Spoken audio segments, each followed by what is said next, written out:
أما بعد فأعوذ بالله من الشيطان الرجيم بسم الله الرحمن الرحيم كل نفس ذائقة الموت صدق الله العظيم وبلغنا رسوله النبي الكريم الأمين إن الله وملائكته يصلون على النبي يا أيها الذين آمنوا صلوا عليه وسلموا تسليما بابا سے بلند پڑھیں الصلاۃ والسلام علیک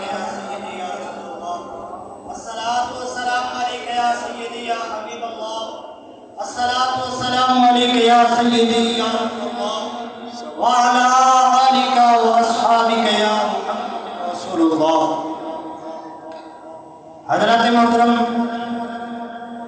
میرے والد محترم حضرت علامہ مولانا قاری عبدالرشید یاسری صاحب اور میرے چاچو قاری محمد الطاف صاحب، ان کے والد گرامی کی یہ ایصال ثواب کی محفل ہے. دعا ہے کہ اللہ تبارک و تعالی ہمارا آنا بیٹھنا، یہاں ذکر اذکار کرنا اپنی بارگاہ میں قبول فرما کر اور ان سب کا ثواب صاحب قاری الطاف صاحب کے والد صاحب کو عطا فرمائے. حضرات محترم، ایک آیت پڑھی، اسی کا ترجمہ اور ایک دو حدیث بیان کر کے اجازت چاہوں گا.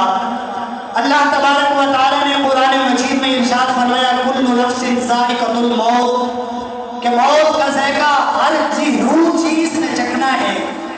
ہر وہ چیز جس کے اندر اللہ تبارک و تعالی نے روح رکھی، چاہے وہ پرندہ ہو، چرندہ ہو، مرد ہو، عورت ہو، بچہ ہو، جو بھی ہو، بوڑھا ہو، بزرگ ہو، اور میرے بھائیو اگر وہ نوجوان ہو، اللہ تبارک و تعالی نے فرمایا موت کا ذائقہ ضرور چکھے گا. اب ہمیں دیکھنا یہ ہے کہ موت ہو کیسی. ایک ہوتی ہے موت جسے دیکھ کر بندے کو ڈر لگتا ہے کہ یار اسے کیسی موت آئی ہے، اسے دنیا میں ہی عذاب ہو رہا ہے. اور ایک موت وہ ہوتی ہے کہ جب انسان مر کر قبر میں جاتا ہے، آگے حضور خود فرماتے ہیں اے فرشتوں چھوڑ دو یہ میرا غلام آیا ہے.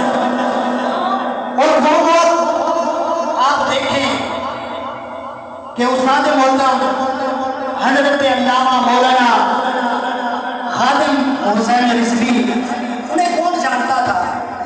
کوئی نہیں جانتا تھا. ایک گاؤں میں پیدا ہوئے، وہاں سے پڑھے، پھر وہاں سے چل کر لاہور جامعہ نظامیہ پہنچے، وہاں انہوں نے جا کے پڑھا، پڑھتے رہے، پڑھاتے رہے. کوئی نہیں جانتا تھا.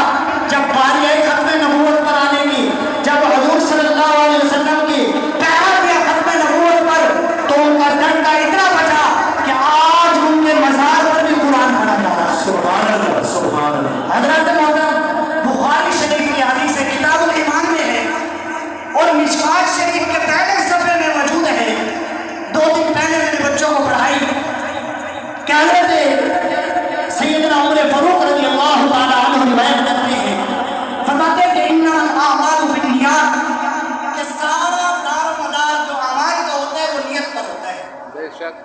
اور حضور نبی کریم صلی اللہ علیہ وسلم نے ارشاد فرمایا کہ بندے کی نیت دیکھی جاتی ہے.